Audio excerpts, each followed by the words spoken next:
Hi, Trevor here, reflecting on life through music. Thank you for stopping by.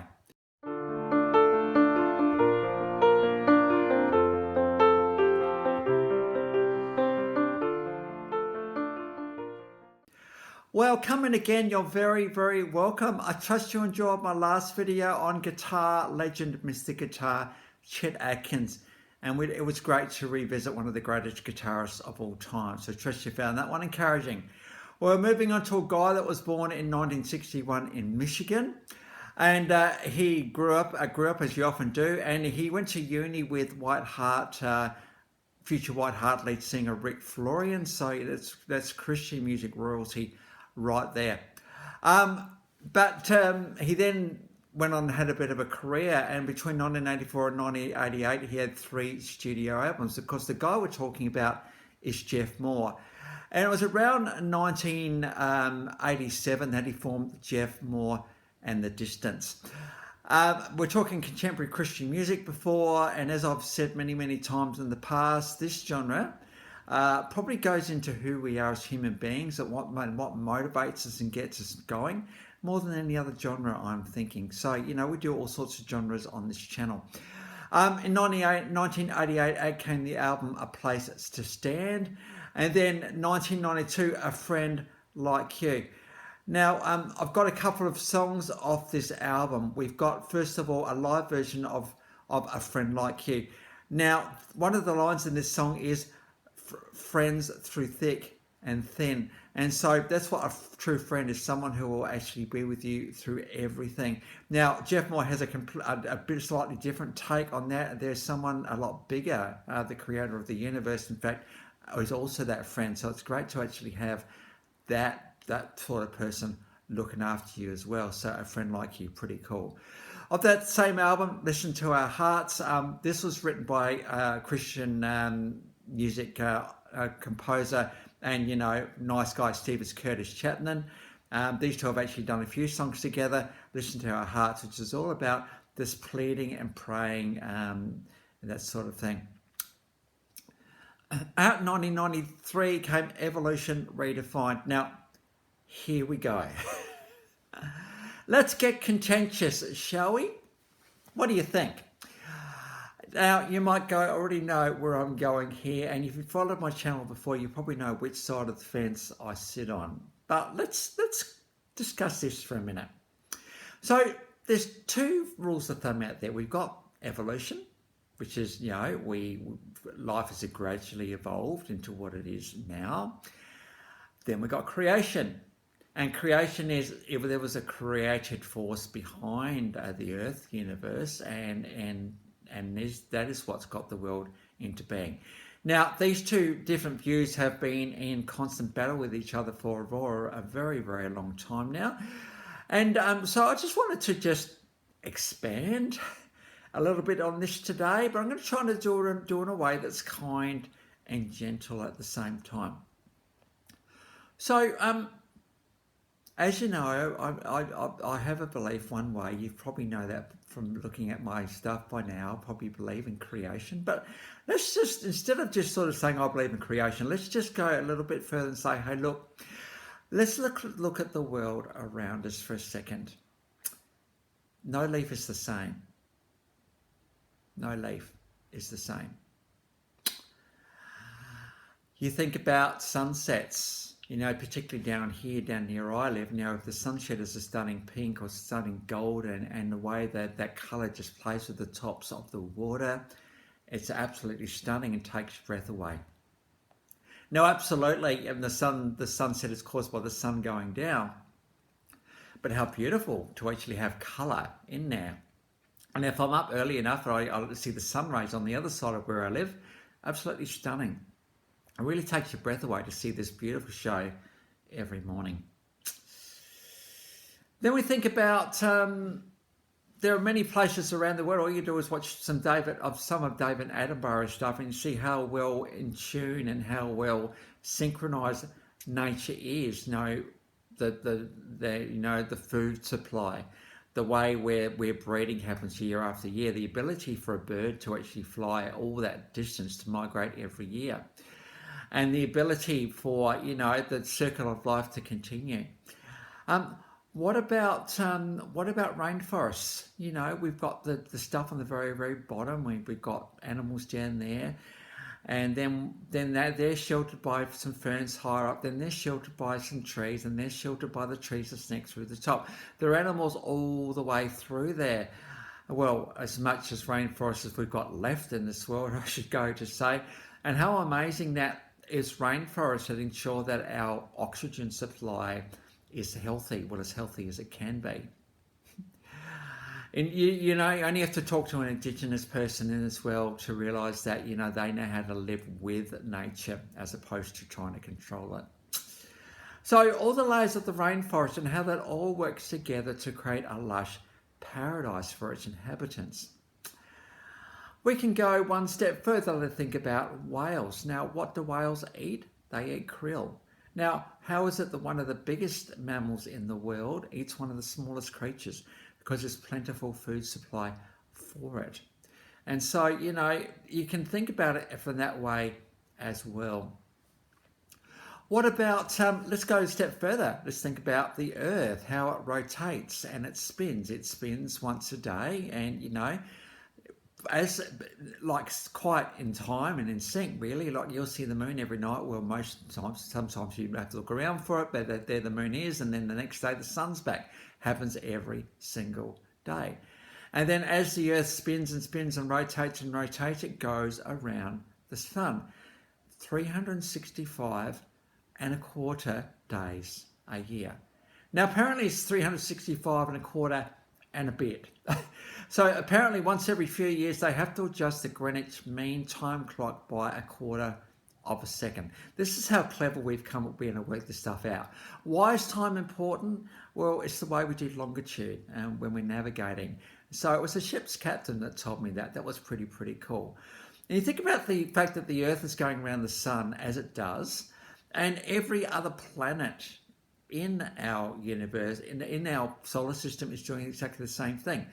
These planets never go out of alignment. So the same thing that keeps us on the ground but enables a bird to fly, and that is gravity. I think it's 9 meters per second per second. I did ask a scientist once, does gravity ever stop? He said, well, no, it doesn't, because what keeps the planets in line? So imagine creating a force that is able to do that and keep that constant. There's a little bit more going on here, I am thinking. And then that's just our solar system. You want to start to feel really small, right? Well, our solar system's part of a bigger galaxy, a bigger universe, and we don't really know how big it is. And it just keeps going and going and going. Can you get your head around something that never stops? I know I can't. And so there's a little bit more going on here than accident, perhaps.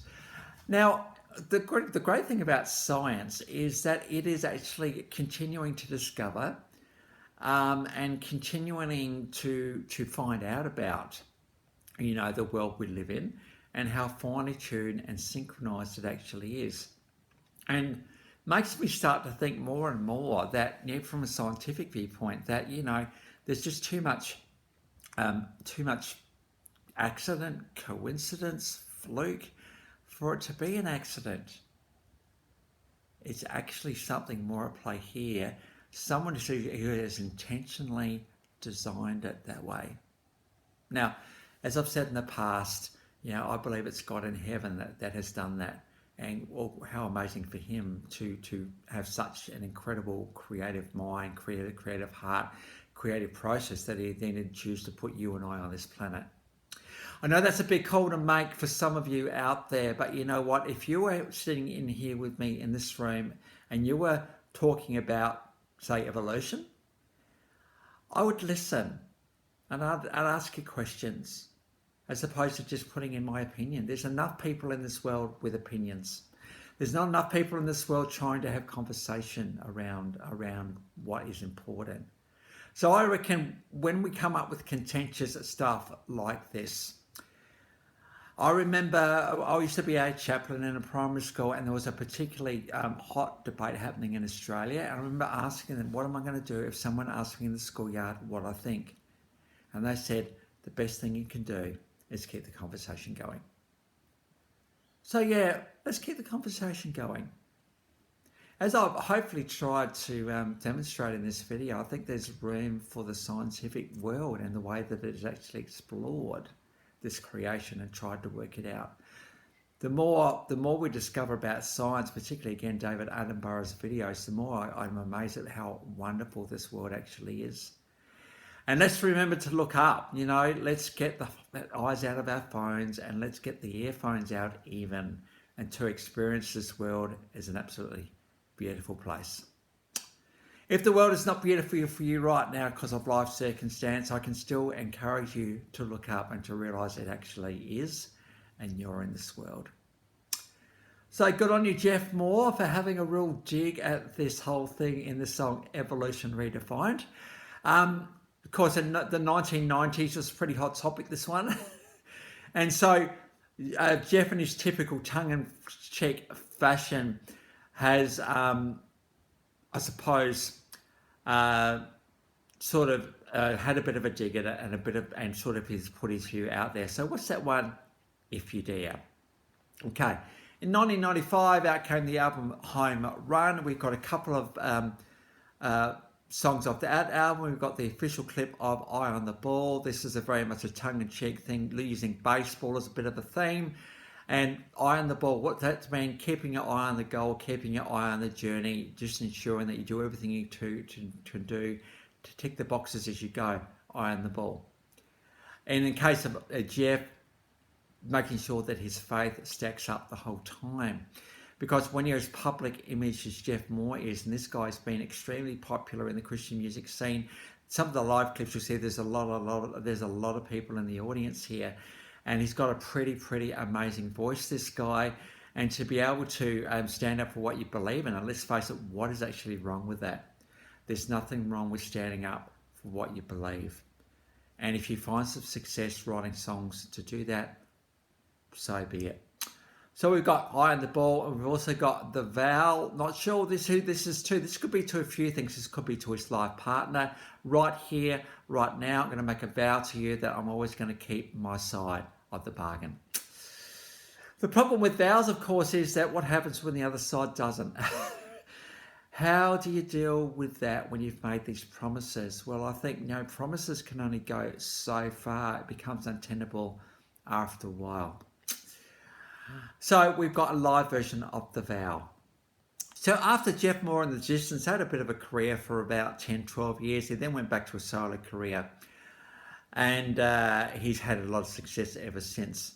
Geoff Moore between 1984 and 2016, so that's like 32 years, I think. 22 releases, solo at the start, Geoff Moore The Distance in the middle, and solo at the end. And he's had lots of collaborations with lots of other people. In fact, there's a stack of collaborations in the Wikipedia entry that he's involved in.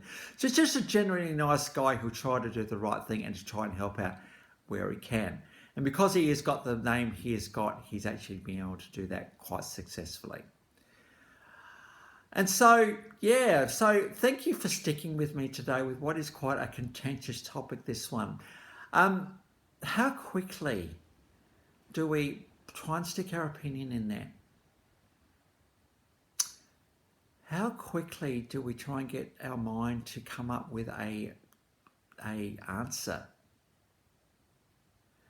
How difficult is it to actually let the person talk and to curb that answer, to ask a question instead?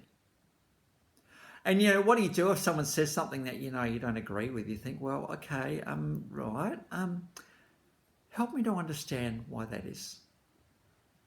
And then if the other person's into open conversation as well, then they may ask you, well, help me to understand what you don't understand. And the conversation can go for hours.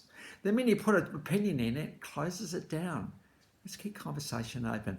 And I think this is what Geoff Moore was trying to do in that song, Evolution Redefined. And so, I trust you'll be encouraged that the next time you come up against a contentious topic, ask questions. Let me encourage you in that. And so, So the links to those 5 clips are in the description below, as I always do. And I've also included my last video from Chet Atkins, so if you want to recap on him, the guitar legend that he was, feel free. Well, if you come back for another video, or this is your first time, the Life Reflections to Music, welcome to contention and the ability for us to think. I really hope this is a safe channel for everybody. So if you're completely disagreeing with what I'm saying today, by all means, put a comment below. But in the same spirit that I've done it, with a view of understanding and getting on with each other, hey? I did not close the comments off. The comments is open, but I am going to be very, very careful that it's respectful. Okay, guys? I'm respecting you. You need to respect me as well. And as I said before, if you were sitting in this room, we'd talk about it.